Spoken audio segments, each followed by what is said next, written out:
Hi friends, అందరు ఎలా ఉన్నారు? అందరు బాగున్నారా? అయితే ఈరోజు మా నానమ్మకి ఎవరో ఇచ్చారంట పప్పాయ. అది వస్తుంది మా మమ్మీ. అందరు ఇక్కడనే ఉన్నారు. ఈరోజు వర్షం పడ్డది, ఇత్తులు పెట్టిరు కానీ అవి ఇంకా మొలకలు రాలేదు. ప్లస్ ఈరోజు గడ్డి మందు చల్లుతారంట. అది చల్లితే గడ్డి మొలవదట ఎక్కువ. అయితే అందరు ఇన్నే ఉన్నారు. మా నానమ్మ, మా మమ్మీ, మా పండు, అత్తమ్మ వంట చేస్తుంది ఫ్రెండ్స్.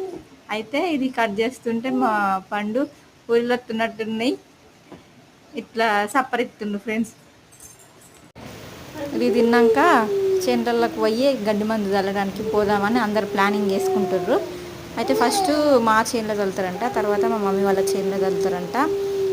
మా మరిది అయితే గడ్డి మందు పౌడర్ను యూరియా బస్సలు వేసుకోవడానికి పోయిండు. ఆయన వచ్చేలోపు ఇది తినేసి వీళ్ళు టిఫిన్ పెట్టుకొని పోతారు అన్నట్టు అందరూ. మా పండు చూడ